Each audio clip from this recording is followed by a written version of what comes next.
یہ تاریخ ہے اس نبی کی جو آج تک زندہ ہیں، جنہیں اللہ نے غیب کے پردے میں محفوظ رکھا ہے، جو ہر سال رمضان شریف کے مہینے کے روزے بیت المقدس میں رکھتے ہیں۔ یہ تاریخ ہے اس نبی کی جنہیں اللہ تعالیٰ نے 70 نبیوں کی طاقت اور ہمت و جذبہ عطا فرمایا، ایک ایسی طاقت جسے سن کر انسان لرز اٹھے۔ یہ تاریخ ہے اس بت کی جس کے 4 چہرے تھے، جو اپنی شکل و صورت کی وجہ سے لوگوں کے ایمان کا امتحان بن چکا تھا۔ اور یہ تاریخ ہے اس ظالم بادشاہ کی جو ظلم کی کرسی پر بیٹھا تھا، جو آپ علیہ السلام کی جان کا دشمن بن گیا۔ ایک ایسا نبی جو قوم کی گمراہی کے سامنے اکیلے کھڑا رہا اور اللہ تعالیٰ کا پیغام رات کی خاموشی اور دن کے اجالے میں پہنچاتا رہا، اور جن کی زندگی صرف تاریخ نہیں بلکہ وہ پیغام ہے جو قیامت تک چمکتا رہے گا۔ اس عظیم شخصیت کا نام ہے حضرت الیاس علیہ السلام۔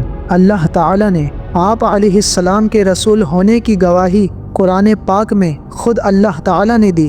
چنانچہ اللہ تعالیٰ نے ارشاد فرمایا، بے شک الیاس ضرور رسولوں میں سے ہیں، اور اللہ تعالیٰ نے بعد میں آنے والی امتوں میں آپ علیہ السلام کا ذکر خیر باقی رکھا اور آپ علیہ السلام پر خود خصوصی سلام بھیجا۔ چنانچہ اللہ تعالیٰ نے ارشاد فرمایا، اور ہم نے بعد والوں میں اس کی تعریف باقی رکھی، الیاس پر سلام ہو۔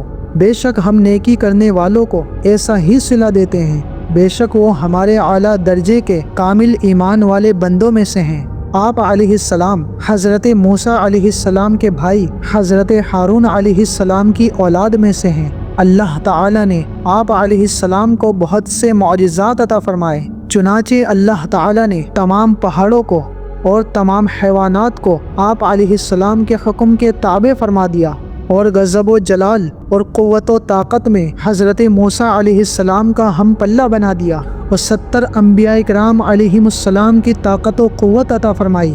اور جب اللہ تعالیٰ کے نبی حضرت حزقیل علیہ السلام کے وصال ظاہری کے بعد بنی اسرائیل کی عملی حالت خراب ہونے لگی، اور یہ اس حد تک پہنچ گئی کہ انہوں نے اللہ تعالیٰ کی عبادت چھوڑ کر ایک بت کی پوجا شروع کر دی جس کا نام بعل تھا۔ یہ بت سونے کا بنا ہوا تھا، اس کی لمبائی 20 گز تھی اور اس کے 4 چہرے تھے، اور اس بت کی خدمت کرنے والے 400 لوگ تھے جنہیں ساری قوم بیٹوں کی طرح مانتی تھی۔ یہ لوگ چونکہ اس بعل نامی بت کی بہت تعظیم کرتے اور جس مقام میں وہ بت تھا اس جگہ کا نام بک تھا، اس لیے اس علاقے کا نام ہی بعل بکہ مشہور ہو گیا۔ اور ان دنوں اس بعل بکہ شہر پر ارحب نامی بادشاہ کی حکومت تھی، اور یہ بادشاہ شیطان کا اعلیٰ کار بن کر پوری قوم کو بت پرستی پر مجبور کیا کرتا تھا۔ تو اللہ تعالیٰ نے اس بت پرستی کے ماحول میں حضرت الیاس علیہ السلام کو بعل بکہ والوں کی طرف رسول بنا کر بھیجا۔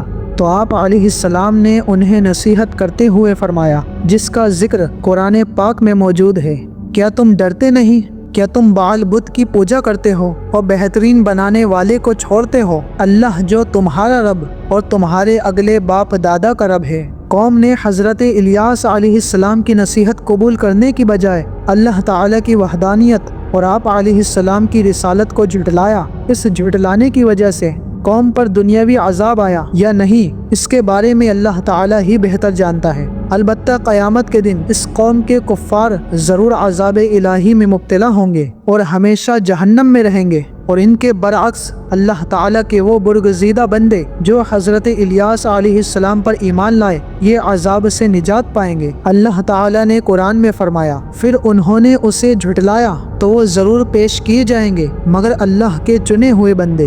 آپ علیہ السلام کی تبلیغ و نصیحت سے کچھ لوگ تو ایمان لے آئے، لیکن دیگر افراد اپنے کفر و سرکشی پر قائم رہے۔ پھر گزرتے وقت کے ساتھ ساتھ شہر کا بادشاہ ارحب آپ علیہ السلام کا جانی دشمن بن گیا، اور اس نے آپ علیہ السلام کو شہید کرنے کا ارادہ کر لیا۔